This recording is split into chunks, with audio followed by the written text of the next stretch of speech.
السلام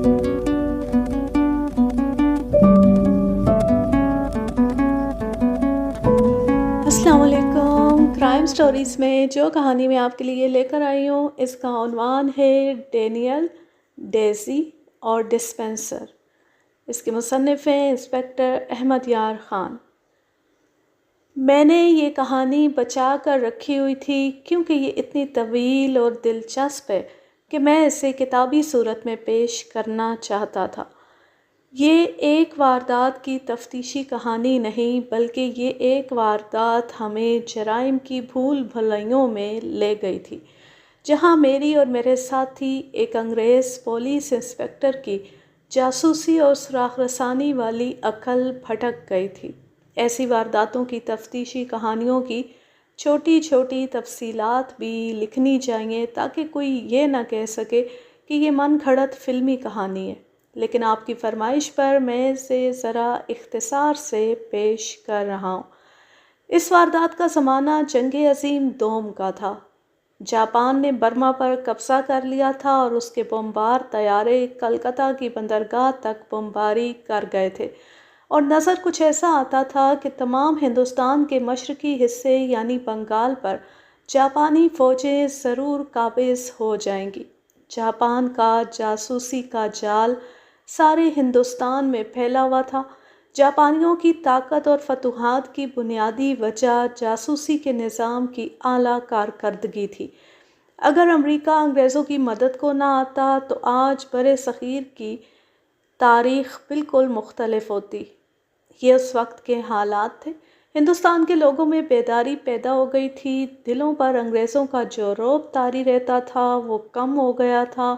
فوج میں بھرتی ہونے کی وجہ سے ملک میں کاروبار بڑھ گیا تھا۔ کارخانے اور ٹھیکیداریوں میں بے انداز اضافے کی وجہ سے بے روزگاری ختم ہو گئی اور لوگوں کے گھروں میں روپیہ آ گیا۔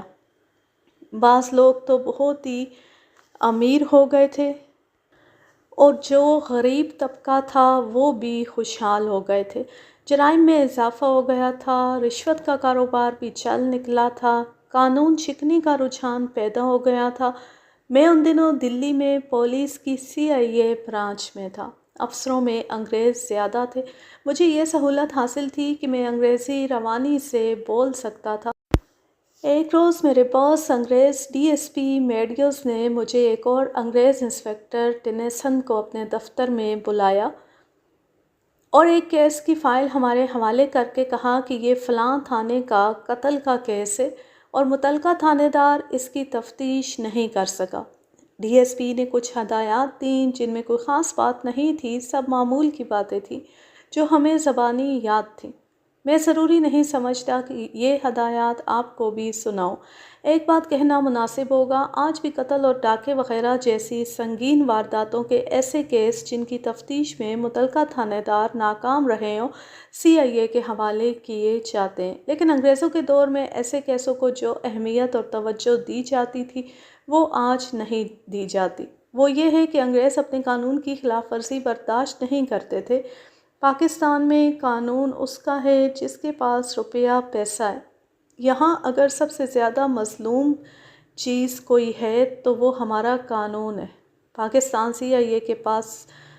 پاکستان میں CIA کے پاس صرف وہ کیس جاتے ہیں جن کے پیچھے سفارش یا رشوت کا دباؤ ہو یا حکومت کا کیس ہو۔ یہاں آپ دیکھ رہے ہیں کہ انتہائی سنگین وارداتیں تھانوں میں ہی ہضم ہو جاتی ہیں۔ ہمارا ملک تو قانون کا سزا و جزا کا نیلام گھر ہے۔ یہی وجہ ہے کہ دن دہاڑے بینک لوٹ رہے ہیں، لوگوں کے گھر لوٹ رہے ہیں، جوان لڑکیوں اور بچوں کو دن کے وقت سڑکوں پر سے اٹھایا جا رہا ہے اور غائب کیا جا رہا ہے۔ قتل تو ایسے ہوتے ہیں جیسے انسان نہیں مکھیاں ماری جا رہی ہوں۔ ایسا تو انگریزوں کے دور کی ان ہندوستانی ریاستوں میں بھی نہیں ہوتا تھا جن میں مہاراجوں اور نوابوں کا ذاتی قانون چلتا تھا۔ ہم ان ریاستوں کو اندھیر نگری چوپٹ راجہ کہا کرتے تھے، لیکن پاکستان میں لا اینڈ آرڈر کی حالت دیکھ کر وہ ریاستیں بھی اب پرامن لگتی ہیں۔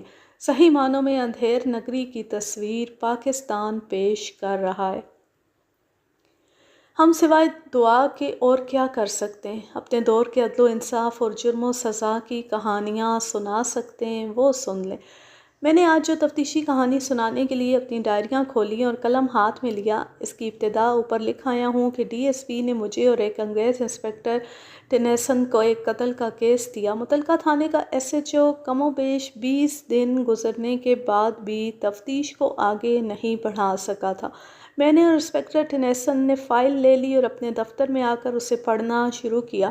مختصراً قصہ یوں تھا کہ ایک عیسائی عورت جس کی عمر 25-26 سال تھی، ہیضے میں مبتلا ہو کر سرکاری ہسپتال میں داخل کرائی گئی۔ اسے پرائیویٹ روم میں رکھا گیا۔ وہ شادی شدہ تھی۔ ہسپتال میں چوتھی رات وہ کمرے میں بستر پر مردہ پائی گئی۔ اس کے خاوند اور سسر وغیرہ نے اس کے والدین کو اس طرح اطلاع دی کہ لڑکی ہیضے سے مر گئی ہے۔ خاوند نے لڑکی کی لاش اس کے والدین کو نہ دی، بلکہ اسے بڑی جلدی دفنانے کا انتظام کر دیا۔ ڈاکٹر نے موت کا سرٹیفکیٹ دے دیا جس میں اس نے موت کا باعث ہیضہ لکھا۔ لڑکی کے باپ نے تھانے میں رپورٹ درج کرا دی کہ اس کی بیٹی مری نہیں بلکہ اسے مارا گیا ہے۔ اس نے لڑکی کے خاوند پر شک لکھوایا اور کہا کہ لڑکی کو دوائی کے بہانے زہر دیا گیا ہے۔ خاوند پر شک کی وجہ یہ بتائی کہ وہ لڑکی کے ساتھ بہت برا سلوک کرتا تھا اور اس کی دوستی ایک ہندو لڑکی کے ساتھ تھی جس کے ساتھ شادی کرنے کے لیے اس نے اپنی بیوی کو زہر دے دیا یا دلوایا ہے۔ متعلقہ تھانے دار نے جا کر لاش اپنے قبضے میں کر لی۔ لڑکی کے خاوند اور خاوند کی ماں سے پوچھ گچھ کی تو اسے شک ہوا کہ معاملہ گڑبڑ ہے اور قابل تفتیش ہے۔ لاش کے چہرے کے رنگ اور ہونٹوں کے کونوں سے نکلی ہوئی تھوڑی سی جھاگ مصدقہ نشانی اور شہادت تھی کہ اسے زہر دیا گیا ہے۔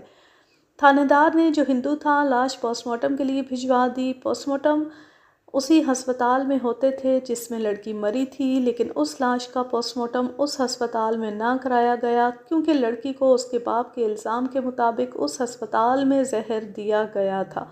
ظاہر ہے کہ یہ الزام اگر صحیح تھا تو اس میں ڈاکٹر یا اس کا کوئی اسسٹنٹ ڈاکٹر ملوث ہو سکتا تھا۔ پوسٹ مارٹم انہی ڈاکٹروں نے کرنا تھا، وہ غلط رپورٹ دے سکتے تھے۔ اس علاقے کے ڈی ایس پی نے، جو انگریز تھا، قتل کے شبے کی اطلاع ملنے پر تھانے دار کو کہا کہ post mortem C M H میں ہوگا۔ غور کریں کہ قتل کی اطلاع فوراً علاقہ ڈی ایس پی کو جاتی تھی اور ڈی ایس پی فوراً حرکت میں آ جاتے تھے۔ اس کے بعد وہ تھانے داروں کے سر پر سوار رہتے اور تفتیش کی ڈائری باقاعدگی سے دیکھتے تھے۔ سی ایم ایچ میں لاش کا پوسٹ مارٹم ہوا۔ رپورٹ میں لکھا گیا کہ موت زہر سے واقع ہوئی ہے۔ یہ آرسنک یا پوٹیشیم سائنائڈ وغیرہ جیسا زہر نہیں تھا۔ ایسے تقریباً تمام زہروں کے نام مجھے یاد تھے، آج بھی یاد ہیں، لیکن اس زہر کا نام یاد نہیں رہا۔ لاش کے جگر اور اندرونی 2-3 اعضاء کے ٹکڑے ماہرین کے پاس بھیجے گئے تھے۔ لیبارٹری ٹیسٹ سے انکشاف ہوا کہ یہ ایک دوائی ہے جس کے صرف 2-3 قطرے دوسری دوائیوں کے مکسچر میں استعمال ہوتے تھے۔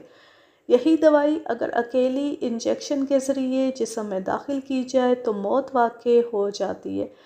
میں نے ہسپتال میں اس دوائی کی شیشی دوسری دوائیوں کی بوتلوں میں رکھی ہوئی دیکھی تھی۔ اس کے لیبل پر لال حروف میں پوائزن لکھا ہوا تھا اور نیچے وارننگ تحریر تھی، ناٹ ٹو بی انجیکٹڈ۔ اس دوائی کے اثرات دوسرے زہروں سے مختلف تھے۔ کیس کی فائل میں یہاں تک معاملہ صاف تھا، لڑکی کو زہر دے کر مارا گیا تھا۔ اس سوال کا جواب فائل میں موجود نہیں تھا کہ زہریلی دوائی کا انجیکشن کس نے لگایا اور کس کی ایما پر لگایا گیا۔ ہم نے پوری فائل پڑھ ڈالی۔ ان ضمنیوں سے یہی پتہ چلتا تھا کہ متعلقہ تھانے دار نے تفتیش میں محنت نہیں کی، اس کی کوتاہی کی۔ ان 2 میں سے ایک وجہ یہ ہو سکتی تھی کہ وہ نالائق تھا اور بھٹکتا رہا، یا اس نے ملزم سے رشوت لے کر تفتیش کو خراب کرنے کی کوشش کی ہے۔ اکثر ایسے ہی ہوا کرتا تھا اور کوتاہی یا رشوت خوری ثابت ہونے پر متعلقہ تھانے دار کے خلاف محکمانہ یا عدالتی کارروائی ہوتی تھی۔ اس کیس کی فائل پڑھ کر مجھے کوتاہی، کامچوری یا رشوت خوری صاف نظر آ رہی تھی۔ تفتیش ایس ایچ او خود کرتا رہا تھا۔ وہ دیوراج نام کا ہندو تھا۔ اگلی صبح ہم دونوں متعلقہ تھانے میں گئے۔ سب انسپکٹر دیوراج اس گھبراہٹ کو چھپا نہ سکا جو اس پر طاری ہو گئی تھی۔ مسٹر ملک، تھانے جاتے ہوئے انسپکٹر ٹنیسن نے مجھے کہا، تھانے میں جا کر ایس ایچ او کو الگ لے جانا اور اسے کہنا کہ اس نے دانستہ گڑبڑ کی ہے تو بتا دے، اسے کہنا کہ ہم پردہ ڈال دیں گے۔ تو میرا مطلب سمجھتے ہو ملک؟ اگر تم اس سے اصل بات اگلوا لو تو ہمارا کام آسان ہو جائے گا۔ یہ ہندوستانی ہے، تمہیں اپنا ہندوستانی بھائی سمجھ کر راز کی بات بتا دے گا۔ میرے متعلق کہنا کہ یہ بڑا بیوقوف اور لالچی انگریز ہے، اسے پتہ ہی نہیں چلے گا، پتہ چل بھی گیا تو اسے وائٹ ہارس وسکی کی 2 بوتلیں دے کر اس کا منہ بند کر دیں گے۔ اس انگریز انسپکٹر کی یہ ہدایت یا تجویز میرے لیے کوئی مشکل کام نہیں تھا۔ الفاظ کا جادو چلانا ایک قابل پولیس افسر کا خصوصی وصف ہوتا ہے۔ یہ میرا تجربہ ہے کہ زبان کا جادو چلانے میں استادی حاصل ہو جائے تو لاتوں کے بھوت باتوں سے مان جاتے ہیں۔ میں دیوراج کو الگ لے گیا اور اسے اپنے خاص انداز اور لب و لہجے میں کہا کہ وہ اصل بات بتا دے۔ ٹنیسن کے متعلق وہی باتیں کیں جو اس نے کہی تھی، کچھ اضافہ اپنی طرف سے بھی کر لیا۔ یہ بھی کہا کہ یہ انگریز وسکی کی 2 بوتلوں اور 200 روپوں کی مار ہے۔ دیوراج جس قدر اور جس قسم کی قسمیں کھا سکتا تھا وہ اس نے کھائیں اور مجھے یقین دلانے کی کوشش کی کہ اس نے رشوت نہیں لی، نہ کسی کی سفارش قبول کی ہے، نہ کسی اور لالچ میں آیا ہے۔ میں اس کے جواب کو قبول نہیں کر رہا تھا۔ ابھی میں نے اسے کوئی دھمکی نہیں دی تھی، اسے لالچ ہی دے رہا تھا۔ دھمکی دینے کی ضرورت ہی نہیں تھی، وہ پولیس افسر تھا۔ اسے معلوم تھا کہ اس کے خلاف رشوت خوری اور دانستہ کوتاہی کا الزام ثابت ہو گیا تو اس کا انجام کیا ہوگا۔ بھائی دیوراج، ہم دونوں نے تمہاری ساری کارگزاری پڑھ لی ہے۔ تم نے انتہائی اہم اشخاص کو شامل تفتیش نہیں کیا۔ ان میں ایک اس اسپتال کا ڈاکٹر انچارج ہے، نس کا بیان بھی شامل نہیں۔ میں اس کی وجہ بتاؤں گا۔ میری اس وجہ کو آپ قبول نہیں کریں گے، لیکن یہ میرا ذاتی معاملہ ہے، اسے آپ جذباتی کہہ لیں، میری بے وقوفی کہہ لیں۔ میں آپ کی جگہ ہوتا تو میں بھی اس وجہ کو قبول نہ کرتا۔ تم بات کرو دیوراج، میں نے تمہیں اپنا ہندوستانی بھائی کہا ہے اور تمہاری غلطی پر پردہ ڈالنے کا وعدہ کیا ہے۔ پھر بھائی بن کر دکھانا ملک صاحب۔ کچھ مہینے پہلے کی بات ہے، میرا بچہ بیمار پڑ گیا۔ یہ میرا اکلوتا لڑکا ہے، اب اس کی عمر 6 سال ہے۔ ڈاکٹروں کی دوائیاں دیں، کوئی فائدہ نہ ہوا تو حکیموں کا علاج کرایا، فائدہ ہونے کے بجائے بیماری بڑھ گئی، بچے کی ہڈیاں رہ گئیں۔ ایک رات تو صاف نظر آنے لگا کہ بچہ صبح کی روشنی نہیں دیکھ سکے گا۔ رات کے 2 بج رہے تھے۔ میری بیوی نے کہا کہ بچے کو ہسپتال لے جاؤ اور بڑے ڈاکٹر کو دکھاؤ۔ میں نے کہا کہ بچے کو ہسپتال میں داخل تو کر لیں گے، لیکن بڑا ڈاکٹر اس وقت بچے کے لیے ہسپتال نہیں آئے گا، وہ تو صبح دیکھے گا۔ بیوی بہت روئی، کہنے لگی کہ بچے کی زندگی کی صبح نہیں ہوگی۔ میں خود یہی سوچ رہا تھا۔ جب دیکھا کہ بچہ آخری سانسوں پر آ گیا ہے تو میں نے بچے کو اٹھایا اور گھر سے نکل کھڑا ہوا۔ ایک تانگا جلدی مل گیا۔ مجھے ہسپتال کے بڑے ڈاکٹر کا گھر معلوم تھا، ہسپتال کے ساتھ ہی ہے۔ میں ہسپتال جانے کے بجائے ڈاکٹر کے گھر چلا گیا اور دروازہ کھٹکھٹایا۔ میں نے سوچا تھا کہ ڈاکٹر باہر آیا تو ڈانٹ پلا کر کہہ دے گا کہ اسے ہسپتال لے جاؤ، میں منت سماجت کروں گا۔ ملک صاحب، آپ کو یقین نہیں آئے گا، پہلے نوکر باہر آیا۔ میں نے اسے کہا کہ میرا بچہ مر رہا ہے۔ نوکر نے اور کچھ نہیں سنا، وہ اندر چلا گیا۔ تھوڑی دیر بعد ڈاکٹر آیا۔ میں نے روتے ہوئے اس کو بچے کی حالت بتائی۔ وہ مجھے اندر لے گیا اور ڈرائنگ روم میں بچے کو صوفے پر لٹا کر دیکھا، پھر کہا کہ بچے کو اٹھاؤ۔ میں نے اسے اٹھایا۔ وہ رات کے کپڑوں میں میرے ساتھ چل پڑا۔ اس نے اوور کوٹ پہن لیا تھا۔ ہسپتال ساتھ ہی تھا۔ راستے میں اس نے کہا کہ بچے کی حالت تم نے بہت خراب کر دی ہے، میں کوشش کروں گا کہ اس کی جان بچ جائے۔ ملک صاحب، اس نے ہسپتال لے جا کر بچے کو بچانے کی ایسی کوشش کی کہ صبح کر دی اور بچہ سو گیا۔ ڈاکٹر 3 بجے کا آیا ہوا صبح 7 بجے گھر گیا اور 8:30 بجے تیار ہو کر پھر ہسپتال میں آ گیا۔ وہ میرے بچے کو دیکھنے کے لیے آیا اور ایک انجیکشن لگا کر چلا گیا۔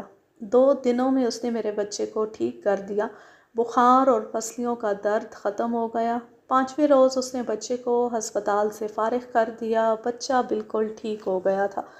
ڈاکٹر تمہیں جانتا ہوگا، تم اسی علاقے کے تھانے کے انچارج ہو۔ بالکل نہیں، اس کے ساتھ میری کبھی ملاقات نہیں ہوئی تھی۔ اس نے 2-3 روز بعد مجھ سے پوچھا کہ کیا کام کرتے ہو۔ اسے مجھے ایک عام شہری سمجھا تھا اور انسانی ہمدردی کے خیال سے جاگ کر میرے بچے کا علاج کیا تھا۔ میں اس کا احسان ساری عمر نہیں بھول سکوں گا۔ میرا بچہ بچ گیا اور میرا ایک پیسہ بھی خرچ نہیں ہوا۔ اب اس ہسپتال میں یہ واردات ہو گئی تو میں نے تفتیش شروع کی۔ اس ڈاکٹر نے مجھے الگ بٹھا کر کہا کہ ہسپتال میں ایسی واردات کبھی نہیں ہوئی، اب ہو گئی ہے، اور میں یقین کے ساتھ کہتا ہوں کہ اس میں ہسپتال کا کوئی ملازم شامل نہیں۔ تم ایک مہربانی کرو کہ تفتیش کو ہسپتال سے باہر رکھنا، ورنہ اس میں ہسپتال کی بدنامی ہوگی اور میری بھی بدنامی ہوگی۔ ملک صاحب، میں اس ڈاکٹر کا اتنا احسان مند تھا کہ میں نے ہسپتال کے عملے کے کسی آدمی کو بھی شامل تفتیش نہ کیا۔ ہسپتال میں ایک لیڈی ڈاکٹر اور ایک ڈاکٹر اور ہے۔ یہ اسسٹنٹ ڈاکٹر اور بڑا ڈاکٹر بھی مقتولہ کے کمرے میں آیا کرتے تھے۔ میں نے ان سے پوچھ گچھ کی تھی لیکن انہیں شامل تفتیش نہیں کیا۔ اب آپ کی مرضی ہے کہ مجھے کوتاہی کا ملزم بنا دیں، چاہیں تو مجھ پر رشوت خوری کی دفعہ لگا دیں، لیکن جو حقیقت تھی وہ میں نے آپ کو بتا دی ہے۔ کیا تم کیس گول کرنا چاہتے تھے؟ تمہارا ارادہ کیا تھا؟ میرا شک مقتولہ کے خاوند پر ہے۔ میں اس کے خلاف شہادت ڈھونڈ رہا تھا، قتل کا باعث معلوم نہیں ہو رہا تھا، میں تو کیچڑ میں پھنسا ہوا تھا۔ یہ بات صاف ہے کہ مقتولہ کو ہسپتال کے کسی ملازم کے ہاتھوں زہر دلوایا گیا ہوگا۔ آپ نے پوسٹ مارٹم رپورٹ دیکھی ہے؟ ڈاکٹر نے لکھا ہے کہ زہر منہ کے راستے نہیں دیا گیا، انجیکشن کے ذریعے دیا گیا۔ جہاں تک جذبات کا تعلق تھا، میں سب انسپکٹر دیوراج کی ذہنی اور جذباتی حالت کو سمجھتا تھا۔ اگر اس کی جگہ میں ہوتا تو میں بھی ڈاکٹر کے اتنے بڑے احسان کا بدلہ چکانے کے لیے یہی خطرہ مول لیتا جو دیوراج نے لیا تھا۔ اس نے اپنی نوکری خطرے میں ڈال دی تھی، لیکن واردات کی سنگینی اور ایک پولیس افسر کی ڈیوٹی کا مطالبہ کچھ اور تھا، قانون کچھ اور کہتا تھا۔ میں نے اسے تسلی دی اور انسپکٹر ٹنیسن کو یہ ساری بات سنا دی۔ کیا تم اس کے اس جرم کو نظر انداز کرنا چاہتے ہو؟ ہاں انسپکٹر صاحب بہادر، ابھی میں اس کے اس جرم کو نظر انداز کرنا چاہتا ہوں۔ اگر دوران تفتیش ایسی شہادت ملی کہ اس سب انسپکٹر نے کوئی شہادت چھپانے کی کوشش کی ہے اور کسی سراغ پر پردہ ڈالا ہے تو پھر میں اسے نہیں بخشوں گا۔ اسے یہی بتاتے رہو کہ ہم اس کے خلاف کوئی کارروائی نہیں کریں گے، اس طرح یہ ہمارے ساتھ پورا تعاون کرے گا۔ میں نے دیوراج کو تسلی دی اور کہا کہ وہ ہمارے ساتھ تعاون کرے۔ چونکہ مقتولہ کے باپ اور بڑے بھائی نے تھانے میں رپورٹ دی تھی کہ مقتولہ کو مارا گیا ہے اور FIR انہی کے نام سے تحریر ہوئی تھی، اس لیے ہم نے سب سے پہلے ان دونوں کو طلب کیا۔ پہلے باپ کا بیان لیا۔ مقتولہ کی عمر 25-26 سال تھی، اس لیے میں اسے لڑکی لکھ رہا ہوں۔ اس کا نام ڈیزی تھا۔ باپ سے پوچھا کہ اسے یہ شک کیوں ہوا تھا کہ اس کی بیٹی بیماری سے نہیں مری بلکہ اسے مارا گیا ہے۔ خاوند اسے بہت تنگ کرتا تھا۔ چند مرتبہ خاوند نے میری بیٹی کو مارا پیٹا بھی تھا۔ کیا یہ زبردستی کی شادی تھی؟ آپ کے ہاں تو لڑکی لڑکا اپنی پسند کی شادی کیا کرتے۔ جی ہاں، یہ شادی ان کی اپنی پسند کی تھی، بلکہ لڑکے کی پسند زیادہ تھی۔ یہ صحیح معنوں میں لو میرج تھی۔ لڑکے پر کسی طرح کی بھی زبردستی نہیں کی گئی تھی۔ اب بتائیں کہ ان میں ناچاکی کس طرح شروع ہوئی؟ ڈیزی نے 1 سال کے اندر یہ شکایت شروع کر دی کہ اس کا خاوند اس سے کھچا رہنے لگا ہے۔ اس کے بعد اس کے خاوند کا رویہ دن بدن خراب ہوتا چلا گیا۔ میری بیٹی اس کے متعلق جو باتیں بتاتی تھی ان سے یہی پتہ چلتا تھا کہ وہ میری بیٹی سے جان چھڑانا چاہتا ہے اور اس کا دھیان کسی اور لڑکی کی طرف ہو چکا ہے۔ یہ بھی تو ہو سکتا ہے کہ تمہاری بیٹی کا دھیان کسی اور طرف ہو گیا ہو۔ بہتر یہ ہوگا کہ صحیح جواب دینا۔ تمہاری بیٹی جیسی بھی تھی مر گئی ہے۔ ہماری ہمدردیاں تمہارے ساتھ ہیں۔ ہمارے دل سے تمہاری اور تمہارے خاندان کی عزت نکل نہیں جائے گی۔ میں بھی تمہاری طرح کرسچین ہوں۔ ہمارا طرز بود و باش کچھ اور طرح کا ہے۔ انسپکٹر ٹنیسن نے اس کی حوصلہ افزائی کرتے ہوئے کہا۔ اگر کوئی ایسی بات ہوتی تو ڈینیل مجھ سے ضرور شکایت کرتا۔ ڈینیل مقتولہ کے خاوند کا نام تھا۔ میں نے اور میرے بیٹے نے ڈینیل سے کئی بار پوچھا تھا کہ اسے ڈیزی کے خلاف کیا شکایت ہے۔ اس نے ہر بار ہمارے ساتھ بدتمیزی کی لیکن کوئی شکایت نہ بتائی۔ انسپکٹر ٹینیسن نے مجھے پہلے ہی کہہ دیا تھا کہ انڈین کرسچین اپنے آپ کو پورا انگریز سمجھتے ہیں، اس کا انہیں یہ نقصان ہوا ہے کہ اپنے انڈین کلچر سے جو ان کا اپنا کلچر ہے ہٹ گئے ہیں اور انگریزوں کے کلچر کو اپنا کلچر سمجھتے ہیں، مگر ہم لوگ یعنی انگریز انہیں قبول نہیں کرتے۔ انسپکٹر ٹینیسن نے یہ بھی کہا تھا کہ انگریزوں نے انڈیا میں آ کر ان غریب لوگوں کو عیسائی بنا لیا، یہ بیچارے محنت مزدوری اور لوگوں کے گھروں میں گھٹیا سی نوکری اور صفائی کرنے والے لوگ تھے۔ پادریوں نے عیسائیت کے فروغ کے لیے انہیں اپنے مذہب میں شامل تو کر لیا، لیکن بجائے اس کے کہ انہیں مذہب کے متعلق کچھ بتاتے، انہیں سبز باغ دکھائے اور ان کے دماغوں میں یہ ڈالا کہ تم ہندوستان کے بادشاہ ہو۔ چاہیے تو یہ تھا کہ ان کے لیے باعزت ذریعہ معاش تلاش کیا جاتا، لیکن ان میں انگریزوں والی عادتیں پیدا کر دی گئیں۔ یہ لوگ انگریزوں کی طرح شراب پینے لگے، حقے کی بجائے سگریٹ، سگار اور پائپ پینے لگے۔ ان کی عورتیں اسکرٹ اور فراک پہننے لگی۔ اس طرح یہ گھر کے رہے نہ گھاٹ کے۔ اس کیس میں بھی یہی کچھ نظر آئے گا۔ میں اس انگریز کی یہ باتیں خاموشی سے سنتا رہا تھا۔ میرے لیے یہ باتیں نئی نہیں تھیں، اس نے جو رائے دی تھی وہ بالکل صحیح تھی۔ وہ ابتدائی انڈین کرسچین اپنی اصلیت کو بھول کر اخلاقی تباہی میں جا پڑے تھے اور اس پر وہ فخر کرتے تھے۔ انگریزوں کی موجودگی انہیں اور زیادہ خراب کرتی تھی، لیکن انگریز انہیں صرف اتنی سی اہمیت دیتے تھے کہ یہ کرسچین ہے۔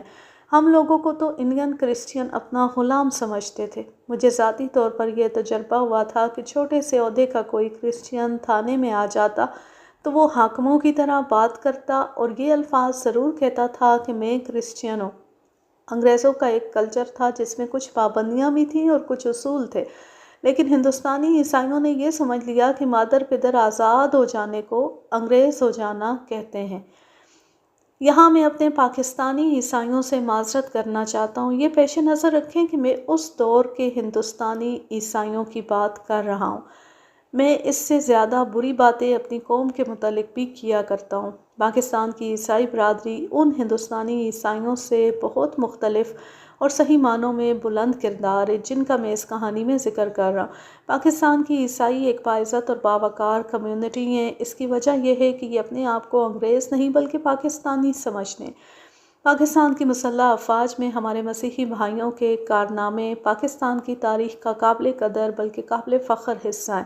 میں ان سے درخواست کرتا ہوں کہ میں آج سے سال ہر سال پہلے کے انڈین عیسائیوں کے متعلق کوئی الٹی سیدھی بات لکھ دوں تو پاکستانی عیسائی اپنی ہتک نہ سمجھے۔ انسپکٹر ٹینیسن نے انڈین کرسچین کمیونٹی کے متعلق رائے دی تھی، میں نے اپنی رائے دی ہے، لیکن مقتولہ کے باپ، اس کے بعد اس کے بھائی اور پھر اس کی ماں سے پوچھ گچھ اور گفتگو ہوئی تو پتہ چلا کہ یہ خاندان اپنے آپ کو انگریز نہیں بلکہ ہندوستانی سمجھتا ہے اور انہوں نے اپنے ہندوستانی کلچر کو نہیں چھوڑا سوائے اس کے کہ آزاد خیال کے لوگ تھے۔ اس سے زیادہ آزاد خیال بلکہ اخلاقی پابندیوں سے بھی آزاد میں نے کئی مسلمان دیکھے تھے۔ مقتولہ کے خاندان نے اپنے وقار کو قائم رکھا ہوا تھا۔ مقتولہ کے باپ سے کم و بیش 2.5 گھنٹے کی جو تفتیش اور گفتگو ہوئی وہ مختصراً یوں ہے کہ مقتولہ ایئر ہیڈ کوارٹر میں ایک ڈائریکٹوریٹ میں اسٹینو تھی اور وہ بڑی سمارٹ، خوبصورت اور گریجویٹ تھی۔ اس کا خاوند GHQ میں کسی اچھے عہدے پر ملازم تھا۔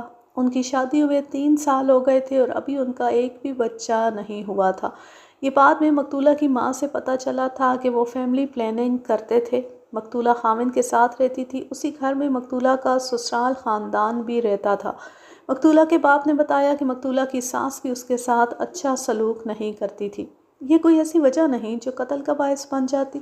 آپ جانتے ہیں قتل انتہائی سنگین جرم ہے۔ انسان قتل اس وقت کرتا ہے جب وہ حالات سے مجبور ہو کر پاگل ہو جاتا ہے، یا آپ یوں کہیں کہ ڈینیل ذہنی طور پر نارمل نہیں، یا آپ کی بیٹی نے اس کے لیے ایسے حالات پیدا کر دیے تھے جنہوں نے اسے ذہنی طور پر ایب نارمل کر دیا تھا۔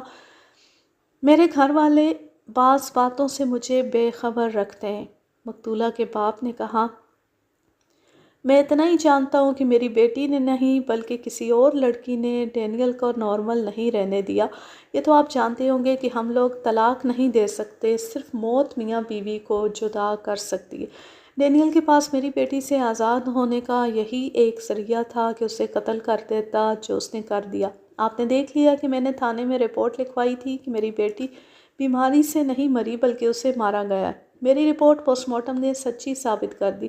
اب یہ معلوم کرنا آپ کا کام ہے کہ میری بیٹی کو زہر کس نے دیا ہے۔ میرا یہ شک ڈینیل پر ہے۔ انسپکٹر دیوراج نے تفتیش میں دلچسپی نہیں لی، جس سے یہ ظاہر ہوتا ہے کہ اس نے ڈینیل سے یا جو کوئی بھی قاتل ہے اس سے رشوت لی ہے یا بہت بڑی سفارش چل گئی ہے۔ میں نے اپنے اثر و رسوخ سے کام لیا اور کیس CIA کو بھجوا دیا۔ آپ نے اثر و رسوخ کو کہاں چلایا تھا؟ ایئر ہیڈ کوارٹر میں۔ وہ جس انگریز گروپ کیپٹن کی سٹینو تھی، میں نے اسے کہا تھا اور اس نے کیس CIA کو دلوانے کا انتظام کیا تھا۔ کیا کبھی ڈینیل نے آپ کی بیٹی کو کہا تھا کہ وہ سروس چھوڑ دے؟ شاید نہیں۔ میری بیٹی نے کبھی مجھے بتایا نہیں تھا۔ مجھے شک اس لیے بھی ہوا تھا کہ ڈینیل کی طرف سے اطلاع آئی کہ ڈیزی ہیضے سے مر گئی ہے، اور اس کے ساتھ ہی انہوں نے اطلاع دی کہ 3 گھنٹے بعد میری بیٹی کو دفن کیا جا رہا ہے۔ میں حیران ہوا کہ ان لوگوں کو دفنانے کی کیا جلدی پڑ گئی ہے۔ میں اپنے ہندوستانی رسم و رواج کے مطابق اپنی بیٹی کی لاش کو اپنے گھر لانا چاہتا تھا، اور جن لوگوں کے ساتھ وہ ایئر ہیڈ کوارٹر میں کام کرتی تھی انہیں بھی اطلاع دینا چاہتا تھا، اپنے کئی رشتہ داروں کو بھی بلانا تھا۔ میں اور میری بیوی فوراً ڈینیل کے گھر گئے اور انہیں کہا کہ میں اپنی بیٹی کی لاش کو اپنے گھر لے جاؤں گا اور میں جب چاہوں گا اسے دفن کروں گا۔ اس کے جواب میں ڈینیل اور اس کی ماں نے میری بے عزتی کر دی۔ کیا انہوں نے گالیاں دی تھیں؟ گالیاں تو نہیں دی تھیں، ان کا جواب ہتک آمیز تھا۔ ڈینیل کی ماں نے کہا کہ تم لوگوں نے اپنی بیٹی کی زندگی میں بھی ہمیں پریشان کر رکھا ہے اور اس کے مرنے کے بعد بھی ہمیں پریشان کر رہے ہو۔ ڈینیل نے کہا کہ ڈیزی کی بیماری ایسی تھی کہ اس کی لاش کو جلدی دفن کرنا ضروری ہے، ورنہ لاش خراب ہو جائے گی۔ کیا آپ نے اپنی بیٹی کی لاش دیکھی تھی؟ دیکھی تھی۔ لاش کا چہرہ دیکھ کر میرا شک پختہ ہو گیا کہ لڑکی بیماری سے نہیں مری۔ چہرے کا رنگ بدلا ہوا تھا۔ لڑکی کا رنگ زندگی میں اتنا صاف تھا کہ اسے سفیدی مائل کہہ سکتے تھے۔ گالوں کا رنگ ذرا گلابی بھی ہوتا تھا۔ مرنے کے بعد یہ رنگ اور سفید ہو جانا چاہیے تھا، لیکن چہرہ ذرا ذرا نیلا ہو گیا تھا۔ مجھے معلوم تھا کہ ایسا رنگ زہر کے اثرات سے ہوتا ہے۔ میرا خیال ہے کہ میرے بیٹے کو زیادہ باتوں کا علم ہے۔ میں جو کچھ جانتا تھا وہ سب آپ کو بتا دیا ہے۔ میں خود محسوس کر رہا تھا کہ یہ شخص کچھ چھپا رہا ہے یا اس سے زیادہ کچھ نہیں جانتا۔ ہم نے اس کے بڑے بیٹے کو بلایا۔ وہ مقتولہ سے 3-4 سال بڑا اور شادی شدہ تھا۔ ایک بینک میں وہ افسر تھا اور اپنے طور پر ایک انشورنس کمپنی کا ایجنٹ تھا۔ اس کے متعلق فوراً اندازہ ہو گیا کہ خود اعتمادی سے بات کرنے والا اور عقل والا آدمی ہے۔ تمہارا باپ کہتا ہے کہ تم اس کی نسبت زیادہ باتیں جانتے ہو؟ انسپکٹر ٹنیسن نے پوچھا۔ کیا یہ صحیح ہے؟ بالکل صحیح ہے۔ کچھ باتیں ایسی ہیں جو ہم نے ابھی تک انہیں نہیں بتائیں۔ بیچارے بوڑھے آدمی ہیں، ہم انہیں کوئی صدمہ نہیں دینا چاہتے، لیکن خدا نے انہیں ایسا صدمہ دیا جو ہمارے پس سے باہر ہو گیا تھا۔ تمہاری مقتولہ بہن اور اس کے خاوند کے متعلق وہ کون سی باتیں جو تم نے اپنے باپ سے چھپائی ہوئی تھی؟ مجھے معلوم نہیں میرے باپ نے آپ کو کیا کچھ بتایا ہے۔ میں نے اپنے باپ سے ایک بات یہ چھپائی ہوئی تھی کہ ڈینیل ڈیزی کو کیوں تنگ کرتا تھا۔ اس بدبخت نے ایک ہندو لڑکی کے ساتھ دوستی لگائی ہوئی ہے۔ میں نے اس لڑکی کو دیکھا ہے، BA پاس ہے اور سوشل ہے۔ اس کا باپ جے پال کانگریس کا بڑا لیڈر تو نہیں، لیکن کانگریس کا ایک اہم کل پرزا ہے، روپے پیسے والا آدمی ہے۔ لڑکی کا نام وجنتی ہے، باپ کے ساتھ سیاسی کام کرتی ہے، اسے سوشل ورکر بھی کہہ سکتے ہیں اور پولیٹیکل ورکر بھی۔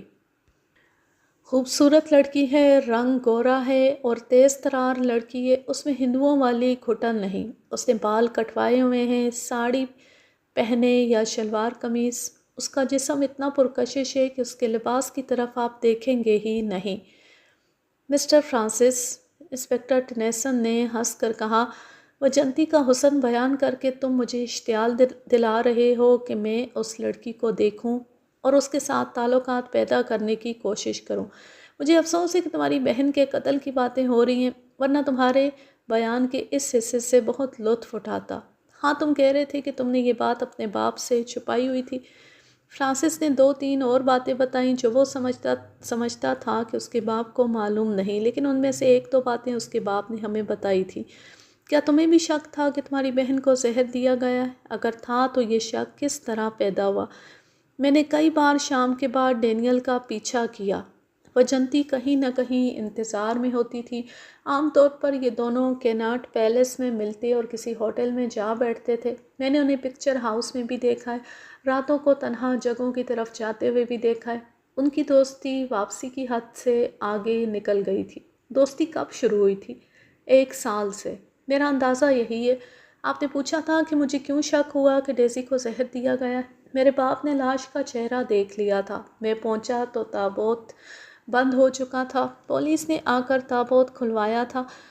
میں اس سے پہلے ہسپتال چلا گیا تھا۔ وہاں سے لاش ڈینیل کے گھر جا چکی تھی۔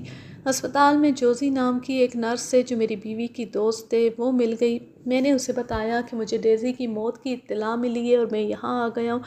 جوزی نے بتایا کہ لاش جا چکی ہے۔ اس نے یہ بھی بتایا کہ گزشتہ شام وہ ڈیزی کے کمرے میں گئی تھی۔ وہ خاصی صحت یاب ہو چکی تھی۔ اس کی حالت مرنے والی نہیں تھی۔ صبح پتہ چلا کہ وہ مر گئی ہے۔ اس نرس کی ڈیوٹی جنرل وارڈ میں ہوتی۔ اسے بھی معلوم تھا کہ ڈیزی کے ساتھ خاوند کی ناچاکی ہے، بلکہ ان کی آپس میں بول چال بھی بند ہے۔ اس نے مجھے کہا کہ ایسے لگتا ہے جیسے ڈیزی کو کوئی غلط دوائی دے دی گئی ہے، دانستہ یا غلطی سے۔ میں نے کہا کہ دانستہ غلط دوائی دی گئی ہے۔ پوسٹ مارٹم نے تصدیق کر دی۔ میں نے بعد میں لیبارٹری رپورٹ بھی دیکھی تھی، اس میں اس زہریلی دوائی کا نام بھی لکھا تھا۔ میں یقین سے کہتا ہوں کہ یہ زہر ڈینیل نے خود دیا یا دلوایا ہے۔ تم بہن کو دیکھنے ہسپتال جاتے رہتے ہوگے، تمہارا کیا خیال ہے؟ ڈیزی بہتر ہو رہی تھی؟ میں باقاعدگی سے ہر روز صبح آفس جانے سے پہلے ڈیزی کو دیکھنے جاتا تھا۔ آخری دن بھی گیا تھا اور میں بڑے ڈاکٹر اور لیڈی ڈاکٹر سے بھی ملا تھا۔ دونوں نے کہا تھا کہ سیدھا سادہ ہیضہ ہے جو ختم ہو گیا ہے، اب اس کے اثرات باقی ہیں جو 2 دنوں میں ختم ہو جائیں گے۔ لیکن اسی رات وہ مر گئی۔ کیا تم ڈاکٹر سے نہیں ملے تھے اور اس سے پوچھا نہیں تھا کہ ڈیزی صحتیاب ہوتے ہوتے مر کس طرح گئی ہے؟ میں بڑے ڈاکٹر سے ملا تھا۔ اس نے میڈیکل اصطلاحوں میں جواب دیا تھا، لیکن صاف پتہ چلتا تھا کہ اس کے پاس کوئی جواب نہیں اور وہ خود حیران ہے کہ یہ کیا ہوا ہے۔ تم نے اپنے باپ سے اور کیا بات چھپائی ہوئی تھی؟ یہ ایک الزام تھا جو ڈینیل نے میری بہن پر لگا رکھا تھا۔ ایک مسلمان ملٹری کانٹریکٹر ہے، اس کا ایک جوان بیٹا عمران علی اس کے ساتھ کام کرتا ہے۔ ڈینیل کہتا ہے کہ ڈیزی نے عمران علی کے ساتھ دوستی لگا رکھی ہے اور اس سے ملتی ملاتی ہے۔ کیا یہ الزام صحیح تھا یا غلط؟ ہمیں اس سے کوئی حرج نہیں کہ تمہاری بہن چال چلن کے لحاظ سے اچھی تھی یا بری، ہم نے قاتل کو پکڑنا ہے۔ اس مقصد کے لیے ہمیں زیادہ سے زیادہ معلومات کی ضرورت ہے۔ تم خود بھی یہی چاہتے ہوگے۔ میں آپ سے کچھ بھی نہیں چھپاؤں گا۔ میں سمجھتا ہوں کہ آپ یہ دریافت کرنے کی کوشش کر رہے ہیں کہ قتل کی وجہ کیا ہو سکتی ہے۔ ڈینیل کا یہ الزام غلط نہیں تھا، لیکن معاملہ اتنا سنگین نہیں تھا جتنا اس نے بنا رکھا تھا۔ اسے تو ایک بہانے کی ضرورت تھی جو اسے مل گیا تھا۔ وہ تو ڈیزی سے آزاد ہونا چاہتا تھا۔ اصل بات یہ تھی کہ ڈیزی اور عمران کی آپس میں دوستی ہو گئی تھی۔ ڈیزی ایئر ہیڈ کوارٹر میں تھی اور عمران کے پاس ایئر فورس کا کوئی ٹھیکہ تھا۔ وہ ایئر ہیڈ کوارٹر میں آتا جاتا رہتا تھا۔ اس طرح ان کی آپس میں دوستی چل نکلی۔ ڈیزی کی میرے ساتھ بہت ہی بے تکلفی تھی۔ ایک روز اس نے مجھے بتایا کہ عمران علی اس کے ساتھ شادی کرنا چاہتا ہے۔ صرف یہ فیصلہ کرنا باقی ہے کہ دونوں میں سے کون اپنا مذہب چھوڑ دے۔ ڈیزی کی باتوں سے میں نے یہ تاثر لیا کہ وہ عمران کی محبت میں اس حد تک گرفتار ہو چکی ہے کہ اپنا مذہب چھوڑ دے گی۔ میں نے اسے سختی سے منع کیا۔ اس کے فوراً بعد عمران کی کہیں منگنی ہو گئی اور پھر اس کی شادی بھی ہو گئی۔ ادھر ڈینیل اور ڈیزی کی ملاقات ہوئی اور انہوں نے شادی کا فیصلہ کر لیا۔ ڈیزی کے متعلق میں آپ کو یہ بھی بتا دوں کہ وہ اپنا بھلا برا اپنی عقل سے سمجھ سکتی تھی۔ کوئی فیصلہ جذبات کے اثر سے نہیں کرتی تھی۔ اس نے دیکھ لیا تھا کہ عمران کی شادی ہو گئی ہے تو اپنے اوپر غم اور افسوس طاری کرنے کی بجائے اس نے ڈینیل کے ساتھ شادی کر لی۔ کیا تم ڈینیل کو اچھی طرح جانتے تھے؟ کیا تم اسے شریف آدمی سمجھتے تھے؟ ہماری اپنی کمیونٹی کا آدمی تھا۔ میں اسے بڑی اچھی طرح جانتا تھا۔ شریف آدمی تو نہیں تھا، اچھا خاصا چالاک اور اثر و رسوخ والا آدمی تھا، خوش طبع اور ملنسار بھی تھا۔ میرا خیال ہے کہ میں اس کی زبان کی خوشگواری سے متاثر ہو گیا تھا اور اسے اپنی بہن کے لیے موزوں آدمی سمجھتا تھا۔ کیا ڈیزی شادی کے بعد بھی عمران سے ملتی تھی؟ ڈینیل نے پہلے یہ الزام کبھی نہیں لگایا تھا۔ تقریباً 1 سال پہلے جب اس نے ڈیزی کے ساتھ اپنا رویہ تلخ اور تکلیف دہ کر لیا تو اس نے یہ الزام لگانا شروع کر دیا کہ ڈیزی عمران سے ملتی ہے اور اس کے دل میں ابھی تک عمران کی محبت موجود ہے۔ میں نے ڈیزی سے پوچھا تو اس نے کہا کہ عمران کے ساتھ اس کی ایسی ملاقات نہیں ہوتی جیسی ڈینیل کہتا ہے۔ یہ ضرور ہوتا ہے کہ عمران کبھی کبھی اپنے کسی کام یا اپنی ٹھیکیداری کے سلسلے میں ایئر ہیڈ کوارٹر میں آتا ہے تو اس کے ساتھ ہیلو ہیلو ہو جاتی ہے۔ میں جب ڈینیل سے کہتا تھا کہ اس نے ایک ہندو لڑکی کے ساتھ تعلقات قائم کر رکھے ہیں تو وہ لڑنے پر اتر آتا تھا۔ تم یہ تسلیم کرنا پسند نہیں کرو گے کہ تمہاری بہن کا چال چلن ٹھیک نہیں تھا۔ میں اس کی جگہ کیسے قسم کھا سکتا ہوں؟ اس نے دانشمندانہ جواب دیا۔ وہ سروس کرتی تھی، سوسائٹی میں اٹھتی بیٹھتی اور گھومتی پھرتی تھی۔ میں یا گھر کا کوئی آدمی اس کے ساتھ ایسکارٹ کی طرح نہیں رہتا تھا۔ میں یہ کہتا ہوں کہ میری بہن کا چال چلن ٹھیک نہیں تھا تو اس کے قتل کی یہی وجہ ہو سکتی ہے اور قاتل ڈینیل ہی ہے۔ لیکن میری رائے یہی ہے کہ ڈینیل نے وجنتی کے ساتھ شادی کرنے کی خاطر میری بہن سے اس طرح نجات پائی ہے کہ اسے زہر کا انجیکشن لگوا دیا ہے۔ میں نے آپ کو یقین دلانے کی کوشش نہیں کی کہ ڈیزی عمران سے نہیں ملتی تھی۔ یہ دو وجوہات ہیں جو قتل کا باعث بنی ہیں۔ ان میں سے جو باعث بھی تھا، قاتل ڈینیل ہی ہے۔ اس شخص سے جو تفتیش اور تحقیقات ہوئی اس میں بھی کم و بیش 2.5 گھنٹے صرف ہوئے۔ میں نے اس کے ضروری حصے آپ کو سنائے ہیں۔ میں نے آپ کو پہلے بھی اپنی کہانیوں میں بتایا ہے کہ ہر فرد سے جو پوچھ گچھ اور تفتیش کی جاتی ہے وہ پوری کی پوری لکھنے لگوں تو ہر تفتیشی کہانی کم از کم 500 صفحات پر پھیل جائے۔ مقتولہ کے اس بھائی سے ہم نے چھوٹی چھوٹی بے شمار باتیں دریافت کی تھیں۔ اس کا یقین یہی تھا کہ قاتل ڈینیل ہے۔ شک تو ہمیں بھی یہی تھا، لیکن اس شک کو یقین میں بدلنے کے لیے ہمیں قابل یقین شہادت کی ضرورت تھی۔ مقتولہ کے لواحقین کے بیانات کو ہم قابل یقین نہیں سمجھ سکتے تھے کیونکہ وہ مظلوم پارٹی تھی۔ ہم نے مقتولہ کے اس بھائی کو یہ کہہ کر فارغ کر دیا کہ وہ شہر سے باہر نہ جائے کیونکہ کسی بھی وقت ہمیں اس کی ضرورت پڑ سکتی ہے۔ اسے یہ بھی کہا کہ وہ اپنے طور پر بھی سراغ رسانی کرتا رہے۔ میں نے اور انسپکٹر ٹینیسن نے کچھ دیر آپس میں تبادلہ خیال کیا۔ ہمیں سب سے پہلے اس اسپتال کے doctor in-charge, lady doctor, assistant doctor, اس نرس اور ان ملازموں سے پوچھ گچھ کرنی چاہیے تھی جو مریضہ کی دیکھ بھال کے لیے اس کے کمرے میں آتے جاتے تھے، لیکن ہم نے یہ طے کیا کہ پہلے ارد گرد سے کچھ شہادت تلاش کر لی جائے۔ ہر اس فرد کے متعلق کچھ نہ کچھ جاننا ضروری ہوتا ہے جس کا تعلق واردات کے ساتھ ظاہر ہوتا ہے۔ قتل کا شک عمران پر بھی ہو سکتا تھا اور وجنتی پر بھی۔ یہ ہو سکتا تھا کہ مقتولہ نے عمران کو دھوکہ دیا ہو، اس سے مال کھاتی یا بٹورتی رہی ہو، پھر اس نے ڈینیل کے ساتھ شادی کر لی۔ عمران اگر کسی ملٹری کانٹریکٹر کا بیٹا تھا تو یقیناً مالدار آسامی تھا۔ اس پر اس لیے بھی شک کیا جا سکتا تھا کہ وہ مسلمان تھا۔ مسلمان میں یہ وصف ہمیشہ رہا ہے کہ اس کے پاس دولت آ جائے تو وہ سب سے پہلے عورت کی طرف توجہ دیتا ہے، پھر وہ قانون کو اپنی ملکیت سمجھتا ہے، پھر وہ عورت کی خاطر قتل کرنے یا کروانے پر اتر آتا ہے، پکڑا جاتا ہے تو پولیس کو رشوت کھلاتا ہے اور دولت مقدمے میں اڑاتا ہے۔ وجنتی پر بھی شک کی بڑی نمایاں وجہ ملتی تھی۔ ہم نے یہ دیکھنا تھا کہ وہ کس حد تک ڈینیل کی محبت میں گرفتار تھی۔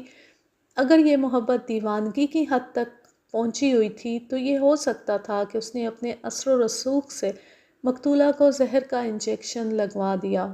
قاتل جو کوئی بھی تھا اس کے لیے یہ موقع بڑا اچھا تھا۔ مقتولہ ہسپتال کے ایک کمرے میں بیکار پڑی تھی۔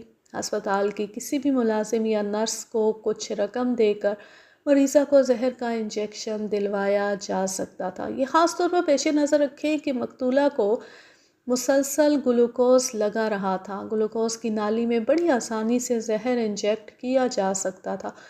یہ بھی ذہن میں رکھیں کہ آج کل گلوکوز کے پلاسٹک کے بیگ ملتے ہیں اور وہی سٹینڈ کے ساتھ لٹکا دیے جاتے ہیں، لیکن اس وقت شیشے کا ایک بڑا کپ سا ہوا کرتا تھا جس میں گلوکوز ڈال کر اسے ایک خاص قسم کے سٹینڈ پر فٹ کر دیا جاتا تھا۔ اس کے نیچے سوئی والی نالی لگی ہوتی تھی جس سے گلوکوز مریض کی رگ میں داخل ہوتا رہتا تھا۔ میں یہ بتانا بھول گیا ہوں کہ جب پتہ چلا کہ مریضہ مر چکی ہے تو اس وقت بھی اسے گلوکوز لگا ہوا تھا۔ مقتولہ کے مر جانے کی وجہ سے اس کی رگوں میں خون رک گیا تھا، اس لیے گلوکوز بھی رکا ہوا تھا۔ بچا ہوا گلوکوز ایگزامینر کے پاس بھیجا گیا تھا۔ اس نے رپورٹ لکھی تھی کہ گلوکوز بالکل صاف پایا گیا ہے اور اس میں کوئی زہریلی آمیزش نہیں ہے۔ اس کا مطلب یہ تھا کہ زہریلی دوائی نالی میں انجیکٹ کی گئی تھی۔ اس وقت یہ نالیاں جو آج پلاسٹک کی ہیں، ربڑ کی ہوا کرتی تھی۔ ساری زہریلی دوائی نالی سے نکل کر گلوکوز کے ساتھ مقتولہ کے جسم میں چلی گئی تھی۔ ہم نے عمران علی اور وجنتی کے ایڈریس معلوم کیے، پہلے عمران کو طلب کیا، اس کے آنے تک مقتولہ کے خاوند ڈینیل کو بلا لیا۔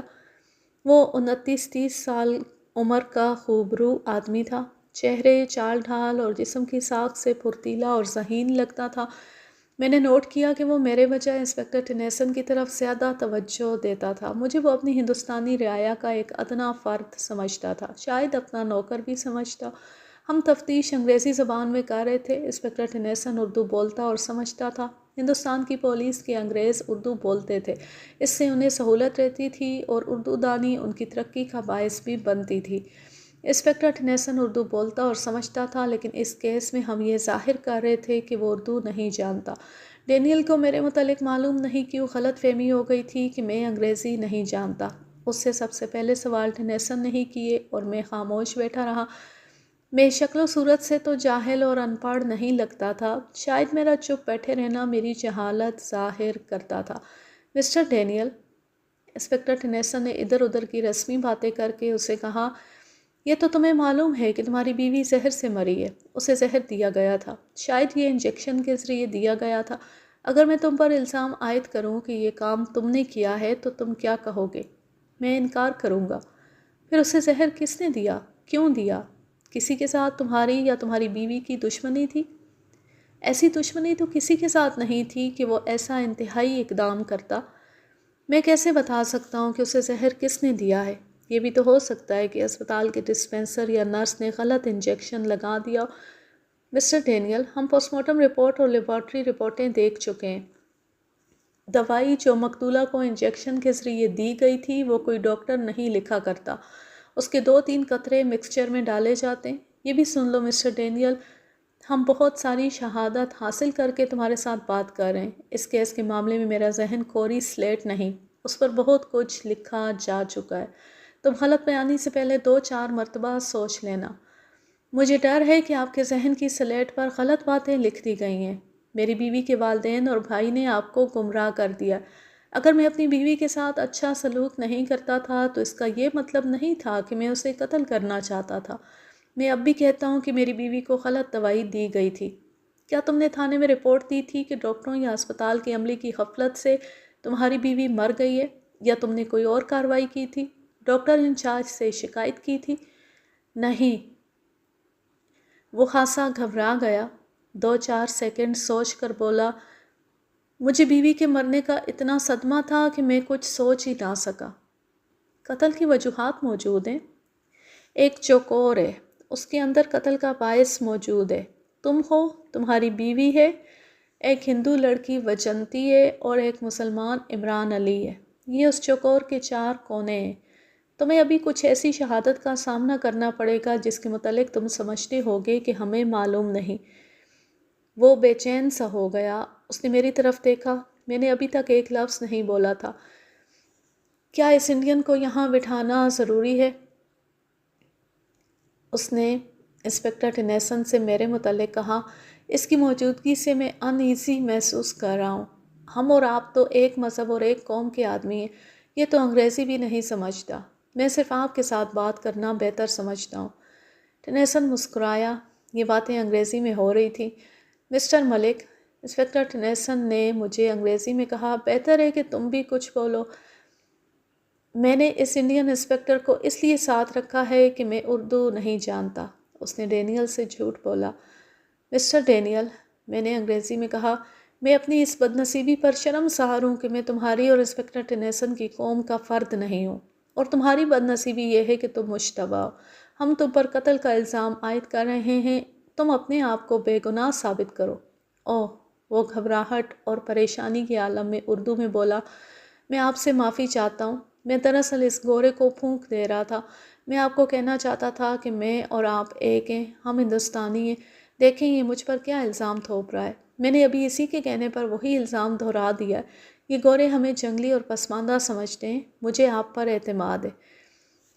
انسپکٹر ٹنیسن یوں خاموش بیٹھا تھا جیسے اس کے پلے کچھ بھی نہ پڑ رہا ہو۔ ڈینیل کی اس دوغلی زبان سے اس کے خلاف شک مزید پختہ ہو گیا۔ چونکہ یہ شخص نمبر 1 مشتبہ تھا، اس لیے اس پر ہم نے سب سے زیادہ وقت صرف کیا۔ میں اس کا بیان اپنے الفاظ میں سناؤں گا۔ اس نے تسلیم نہ کیا کہ وہ مقتولہ کے ساتھ بدسلوکی کرتا تھا، اس نے کبھی اس کی پٹائی کی تھی۔ اس نے وجنتی کے ساتھ دوستی تسلیم کر لی، لیکن یہ نہ مانا کہ اس کے ساتھ شادی کرنا چاہتا تھا۔ کہتا تھا کہ شادی کا سوال ہی پیدا نہیں ہوتا تھا، دونوں میں سے کوئی بھی اپنا مذہب نہیں چھوڑ سکتا تھا۔ اس دوستی کو وہ محض میل ملاقات کہتا تھا۔ آج کے لیے بس اتنا ہی۔ اب میں لیتی ہوں آپ سے اجازت۔ جہاں رہیں خوش رہیں، شاد و آباد رہیں، ہنستے مسکراتے رہیں۔ اللہ حافظ، اللہ نگہبان۔